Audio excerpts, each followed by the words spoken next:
LAQUINTA Inn & Suites is a proud member of the business community and the community at large. LAQUINTA is still number one, providing wonderful accommodations for residents and the professional community. Take advantage of LAQUINTA's large meeting room, business center, and all can enjoy a delicious breakfast while staying at LAQUINTA Inn & Suites of Dublin. Thank you to the business community and to everyone who wake up on the bright side. LAQUINTA Inn & Suites Managing Partner, Suresh Patel. Assistant General Manager, Dana Kinsler. Call LAQUINTA Inn & Suites at 272-3110 or log on to LQ.com.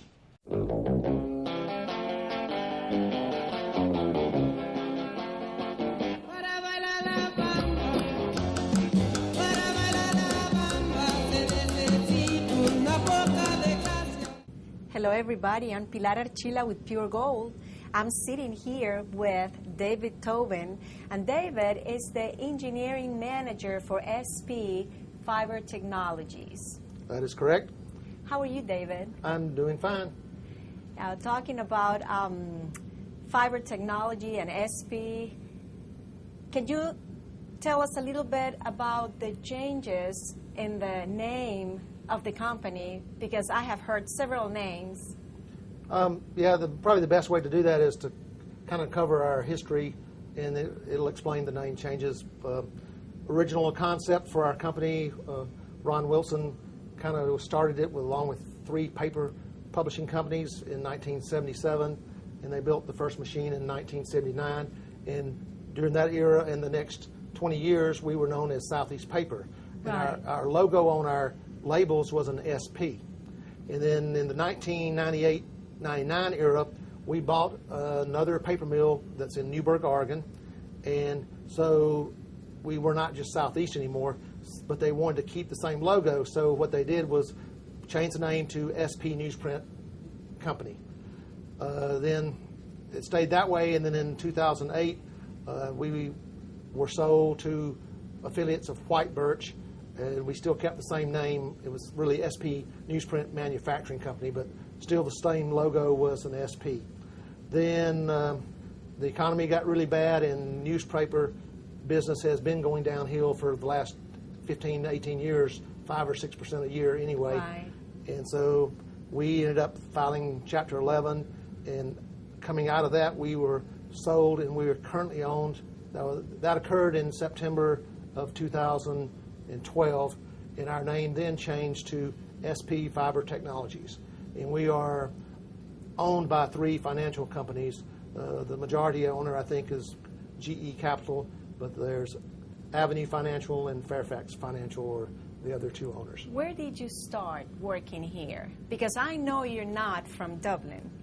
No, I'm from a small town in Alabama, and I graduated college from the University of Alabama in 1977.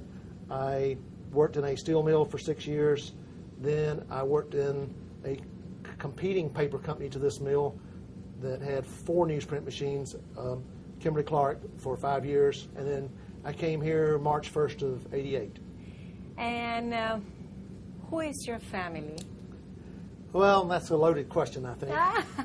I have wife Dorothy, been married for 37 years. Yes. And we have daughter Sarepta, age 34, who is married to your oldest son, in case you don't remember that. Oh, my goodness. So her 2 kids are the 2 grandchildren on both sides, I guess. We share the same grandchildren. I've been talking about our grandchildren in almost every single show. I've been bragging about them. And then I have another daughter, Daphne, who is 30, and she's getting married this fall in November. And so, anyway, so I guess if you add it up, I've been here almost 26 and a half years. Yes. Basically, one of the first families we met in Dublin when we moved was the Tobins, and that was because my son and his daughter. Okay. Which was really nice because her son went to Georgia Tech, my daughter went to Georgia Southern, and they would both come to Dublin to see each other about every other week, so I got to see her. We love that. We just love that. Then my other daughter goes to Mercer and comes home twice in a year, you know. Another great, wonderful thing is, we don't have any daughters. He does not have any sons.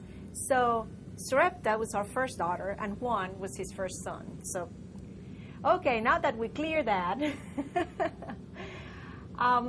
tell me a little bit how SP fiber technology works when it comes to making paper. I know that. How did you get the energy actually to do that? Well, we started off making newspaper paper, and so Southeast Paper had one paper machine that made newsprint, as it's called, and then I came here for the design and the construction of the second newsprint machine, which started up in 1989, and for years both machines made newspaper paper, and I can describe that process because we still do make some newsprint, but we make a lot more of other stuff. And so what actually happened about 4 years ago, we started experimenting with making, we call it packaging, or we'll refer to it as brown paper, but instead of recycling newspapers, we recycle cardboard boxes, and we make brown paper, and it's really of three types. One type is bag/craft paper, which basically ends up being cardboard bags. We sell the paper to someone that might make Kroger bags or Arby's bags or Panera Bread or somebody like that. Yes. But we don't sell directly to those people. And then the corrugating medium, or we refer to it as medium, is the center part of a cardboard box that is the wavy part. That's right. They want And it the close. paper that you saw a little bit earlier today was that kind of paper. Then the other type is the outer layers of a cardboard box, which is called liner board. And it is more valuable. The part in the middle doesn't have to be very good because nobody sees it. That's The right. part on the outside doesn't need to have blemishes and stuff because they print on it and stuff like that. So it's more valuable. Used to we'd have maybe a few more visitors in the early on days than we have now, but one of the things that local people generally always ask is, how much does the job pay, and Yeah. then How do I get to work there? how do you get to come I to work apply? here? We have some HR policies. One is not a policy, but we have about 280 employees, and then we have a couple kinds of jobs. We have production jobs, which are generally around the clock, and they're the people that operate the paper machines and operate the powerhouse. Let me stop you there. Do you have shift? I mean, this is 24/7. Yep, It's always open. We run Christmas Day. Okay. This is my year to work Christmas Day and the day after and the day after. Oh, so goodness. my family's already very happy with me. But we run, if you add up the number of shifts in a week, there are 40 hours for 4 different groups of people, and then there's an extra 8 hours. So that's how many hours there are in a week. So one group either has to work 48 and everybody else work 40 or something like that. Right. We have a 4-week schedule where actually somebody works 44, then 40, then 44, and then 40. And it's kind of, it's been voted on by our employees, and they've chosen a modified 12 shift schedule. All the shifts that are on Thursday and Friday are 8 hours, and all the other days are 12 hours.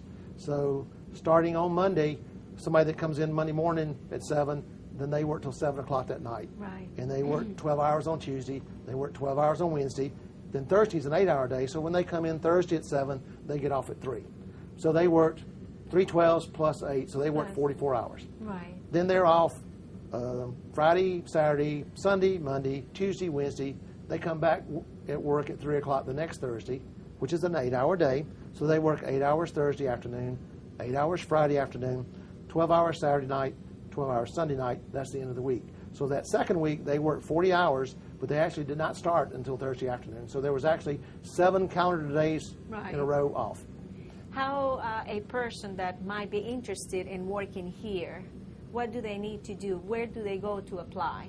Well, you go, being an equal opportunity employer, we go through the Georgia Department of Labor, and we give them our requirements, which is a high school education or a GED equivalent, and a Georgia work-ready certificate. Okay. Then we do prefer 1 year of having worked in an industry or something like that. But the Georgia Department of Labor will collect in candidates and screen them, and then we will send over a team of people to interview all day and select people from that point. People from that. Then the other types of jobs, if you want to think of professional jobs like an engineer or an accountant or stuff, we actually now have a web page that the jobs are posted on.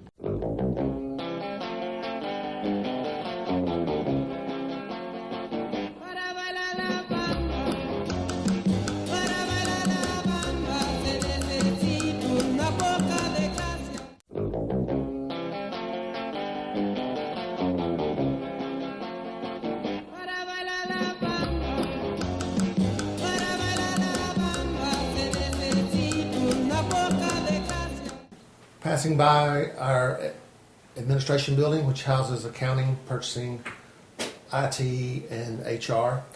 This pile of railroad cross ties you see is one of the many fuels that we actually burn in our boiler. We used to burn 100 tons of coal a day, and now we burn none. And we also burn sludge, which is it's a disposal thing for us. But we burn about 12,000 pounds an hour of cross ties. And so they're chipped up here on site and mixed with all our other fuels and burned in the boiler. The boiler makes about 450,000 pounds of steam an hour. That's taking 450,000 pounds of water and turning it into steam. The building that you now see is our coal unloading, which is not used very much anymore. And the coal is dropped into a pit underground and then transported underground and comes back out on conveyors and is piled up. We have a small coal pile that's just right here to the right of where we are as it comes into view, and those other conveyors that are covered are used to transport the coal into the boiler. Coal system, as we're looking at it now, is a series of conveyors used to carry it from the pile and across the road and up to the upper floors of the boiler and introduce it. This is our incoming power from Georgia Power. That's 110,000 volts with transformers to step it down to 12,470 volts for use in the plant. Here we're looking at our steam turbine building. It's inside this metal building, and then now coming into view is our powerhouse. It's 10 stories tall, and each story being about 20 feet. You can see this inclined conveyor which carries the mixture of coal and our other fuels, which we'll see shortly, into the boiler. A paper mill needs steam to dry the paper, it needs fiber to make the paper out of, and it needs electricity to run all the many motors. So now we're traveling down through our power area a little farther, and we'll be looking at our tire-derived fuel next, also known as TDF. It's the small pile that you can see on the ground, and there's actually a truck delivering some of it right now. Here is our tire-derived fuel. It's processed off-site. It's shredded, and the wires are removed from the radial tires, and it makes pieces about 1 inch big. It has a lot of BTU content, a lot of heat, even more than coal does. It is our most economical fuel to burn, and we burn about 24,000 pounds an hour. We buy it from several companies in the southeast. And here's actually a truck that is actually delivering some today. We burn 2 to 3 truckloads a day, I believe, is how much we actually burn. Here is the very base of an ash silo. There's a truck backed up in it. It's kind of difficult to see, but we haul about 100 tons of ash a day to our landfill. This is the basement of our powerhouse. It's a lot of tanks, steam lines, water lines. The steam lines are insulated. There's various water lines and also some chemicals. This is just, again, the ground floor to the boiler. We're traveling down the road now. Some of the power equipment buildings and conveyors are in the background there, and momentarily on the right side of the road there's a rectangular building which is where we process sludge, which I may have mentioned. We burn about 600 tons a day of sludge, which is fiber that settles out of our wastewater from our process. Over on the left, as we pass by, we're seeing some stored paper. Again, there's the sludge building right there. And to the right, behind the tree line, is our industrial landfill, which it's not like a municipal landfill. Our landfill has no food or waste or anything that can rot in it. It's plastic and metal, and we're not allowed to put anything in it that can rot, so we don't have any issues with animals or odor or anything. Then momentarily we'll be passing by these trucks. This is what our old newspapers and old corrugated containers, also called OCC, both our raw materials come in. This quick view there, some ponds where we treat some of our wastewater. But we'll be looking here next at how we unload some of our newspaper. It comes in bales or loose in a truck. We're looking at a truck about to be unloaded. We get in old newspapers in trucks or rail cars, and it can be, in rail cars it's always baled. In trucks it's sometimes baled and sometimes loose. Loose trucks are unloaded by basically lifting them up in the air, as you see this process about to start here, and sliding the paper out the back of the truck. So it's kind of slow. The other raw material that we also use is OCC, which stands for Old Corrugated Containers, and it comes baled also by rail or by truck. And since it's never comes loose, it's never dumped this way.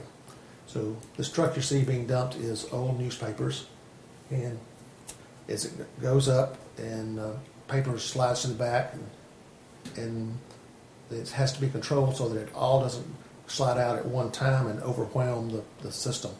And then it goes inside on a conveyor, which we will actually see in a few minutes. Get a little bit better view here of this truck. You can see a little bit of the paper sliding out the back of it. You can see paper falling out of the back of the truck, and the operator is actually manually either raising or lowering the truck to try to control the speed at which that paper is sliding out.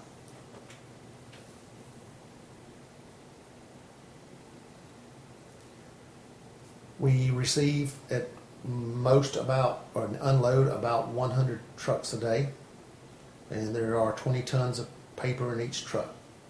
So this is again the way that we get the most of our raw material.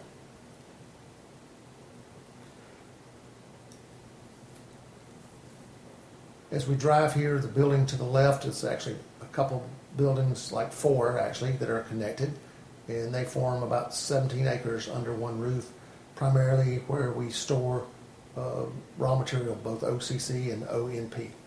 We are rapidly getting out of the business of making newspaper paper, and so the majority of our paper will be old corrugated in the future. So as we travel through this warehousing, which is 17 acres in size, you can see old CC on the left, old cardboard boxes, now more of them on the right. They're stacked in bales. Each bale weighs about 2,000 pounds.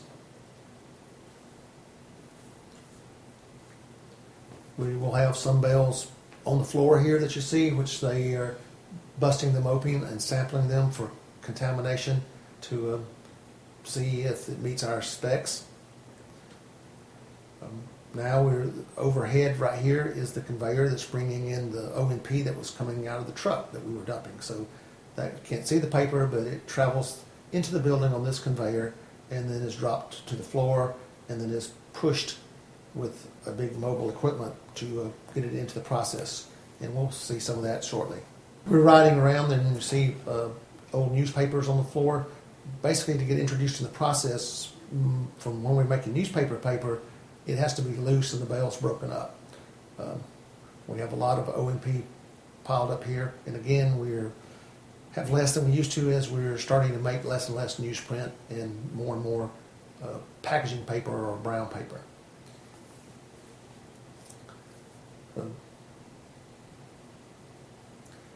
So as we travel around, we will now see again OCC, and we will make our way to some of our equipment that actually pulps this paper up. We actually mix it with water, beat it. We're continuing to travel back towards some of our equipment, and we see ONP bales to our right here, quite a few of them. This large cylinder, metal. It's actually stainless steel, 100 feet long, 14 feet diameter. It's turned with a 1,500 horsepower motor, and we're putting newspaper paper in it and water, and it kind of works like a front-loading washing machine. The paper is lifted up in the water, and it falls, and that beats it up. And so that's what ends up making the paper into what we would call pulp, or it's a slurry that contains about 4% paper and 96% water. So now we're outside looking at various equipment that's used in our process, and we're going to see these two blue dumpsters, and then opposite side of the little road is the very end of the drum pulper, and there's some large pumps. And here as we approach the end of it, you see a large amount of rejected material on the ground. It's primarily plastic straps and cans and plastic jugs and milk bottles and stuff like that. So this is material that gets into the paper when it's collected, but that is not usable. You can see inside the drum as it turns, you can see the stuff falling, and this is what beats up all the paper, but it's not strong enough to beat up the plastic. This tall concrete structure here is about 75 feet tall, holds 3/4 million gallons, and the paper that is processed by the drum is pumped over into this large tall tank. Here these two blue incline conveyors are carrying the old cardboard and a small amount of newspaper to be pulped up in the continuous pulpers. The stuff's received in bales, which is banded together with wire normally. The device we're looking at right here actually cuts the wires as the paper is moving, and then the speed at which this conveyor moves is controlled by how thick the paper is in the continuous pulpers, which you will see shortly. The pulpers are like big tubs with a propeller at the bottom that paper falls in with the water and is beat up into a slurry. So again, here you're seeing the feed conveyors that are going to carry the paper up the incline and drop it into the pulper.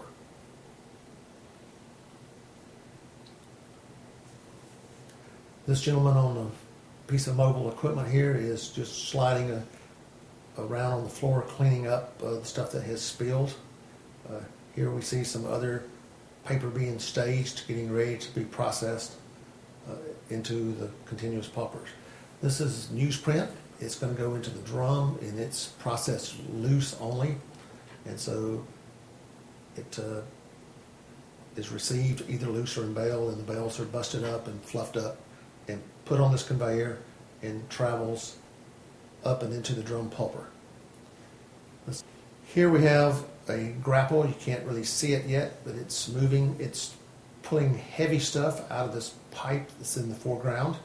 This pipe is actually a large chamber that's connected to the continuous pulper, and the heavy stuff kind of slings over into here.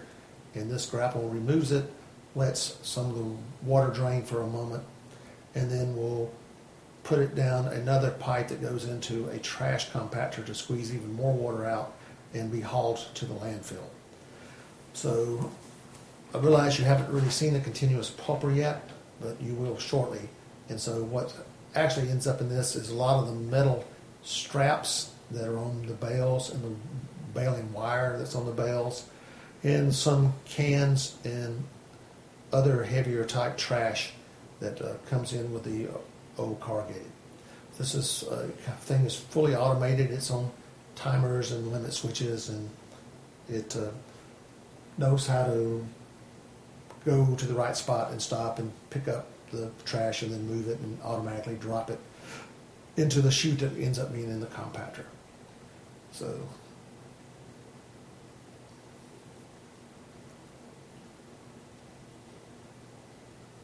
looks a lot like the little claw game that you see in some stores or restaurants that you put 50 cents in and try to pick something up.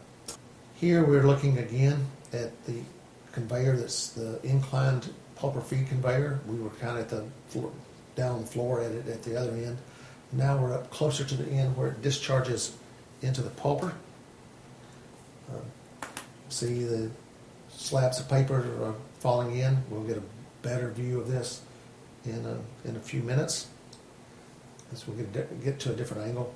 But you can see this is cardboard.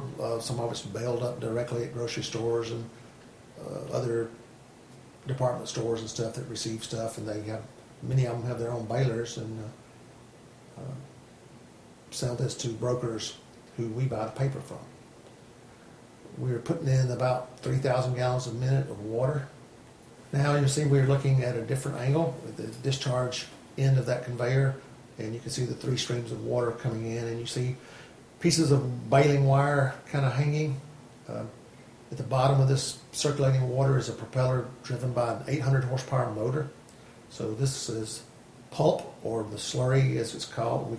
It's about 4% fiber and the rest is water. So it's getting beat up pretty good. And this particular instant, we're putting a little bit of newspaper in with it, which we do on some of the grades of cardboard. They reuse newspaper. Those wires that fall in are picked up in a ragger, which we're going to move our position here in just a minute, and you'll see what starts out is about a 2-inch diameter rope that just hangs down from the top down into this tub. Now you can see the ragger bouncing around on the left. The wires and plastic straps stick to it, and then they pull that. The rope gets it started, but then they actually just build up and stick to themselves. And so every few minutes they'll pull this out a little bit farther, and more wires and stuff will build up on the end of it. And so they ultimately just keep pulling this out and cutting it off, and it's the removal process for the wires in the system. And some of the wires get over and get picked up by that grapple that we looked at earlier. Here we're looking in a door at the pulper. It's kind of a little bit closer to the surface level and see how much more violent the flow, the circulation is at this particular point. What kind of impact is this company, SP Fiber Technology, done in our community? I don't know how to measure the dollar impact. I mean, we pay pretty good wages, Yeah. but I'm the engineering manager, and I'm responsible for the capital projects that we do, which are the new additions that we do to the plant. And those we end up using local contractors, and we buy cable and wire and stuff Everything local? From sometimes it's Macon, sometimes it's Dublin, or I'd say local being Middle Georgia. Again, newsprint was struggling 2 years ago, and we were starting to get our feet wet making packaging and learning how to do that. And so even though we were struggling financially that first few months, our owners could see that we have very good asset structure here of paper machines. They're very, very well made and very well designed, and then our people are very well trained and very motivated. Yes. And so they basically poured another $43 million into capital projects to put a lot of stuff in that allows us to make brown paper better. Right. I mentioned yield dropping to 65% on newsprint. On brown, we were about 72%, and then we've done the project and we're up to about 88%. So that's means you get 16 more pounds of production out of the same 100 pounds you started with. That's right. So we are becoming a force in the market. Yes. And then we used to collect all our papers ourselves for the previous 26 years. Starting last month, we've actually signed a contract with GP Harden, which is a subsidiary of General Pacific. Mm-hmm. And they furnish all our paper, and we are their largest customer. Oh, wow. Well, I can see. I mean, all the paper that we move every day. Well, we mentioned that we bring in a truck, and we sometimes unload 100 of them in a day. That's 4 million pounds of paper. A day. A day. Oh, my goodness. Wow.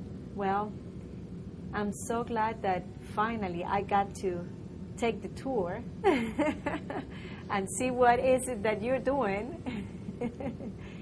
I really appreciate you taking the time to spend with me and doing this. And well, you can tell I kind of like to talk, and I'm sure the second you walk out, I'll say, boy, I wish I'd talked about this, or I wish I'd mentioned this. And Probably. Next time that we see each other, I'm going to be asking more questions. We spend a lot of money trying to be more efficient. We are working really hard on our safety of our employees because in the last 10 or 15 years, more and more companies realize that you need to be, for the person's sake, and then from a business side, it's just very expensive to handle a workman's comp claim, and so you don't want the people to suffer at home and affect their family, and so safety has become a big issue. Environmentally, we don't have a lot of the issues that a traditional paper mill might have. The other thing that we are doing that's going to impact the local economy is we are very close to finalizing a project where we're basically selling or giving our powerhouse assets, our turbine generators and our boilers, to a third party it's a joint venture where we'll end up with two other companies and us will own the joint venture, and that joint venture will sell Georgia Power 25 megawatts of green power. So what that means is we will totally stop burning any coal whatsoever, and rarely will burn natural gas, and we will increase the amount tires. Primarily the hog fuel will increase the wood biomass, as it's called. So that means a lot more people cleaning up woods, going in and if they trim up the trees for timber, the limbs and stuff will come, and so there'll be a lot more trucks bringing, people cutting the wood, people processing it, people driving it to the mill, So that's hopefully that financing will finish in the next couple of weeks, but we've actually started on that, and that the date with Georgia Power to start doing that is June 1st of next year. Oh, wow, that's good. We are already working on the design and starting to buy some of the equipment. That is wonderful, David. Thank you so much. And once again, I appreciate you taking the time being here with me. Hey, I've been asking you to come take a tour for about 10 years now, so couldn't ever get you out here. And then you have a job with a TV station where it's benefit to you to come out here, right? It's my fault. So I enjoyed having you, and any questions, I'm sure I'll see you again. You'll have some. Oh yes, you for sure are going to see me again. Thank you so much. Thank you for watching. Keep watching TV 35, and until next time.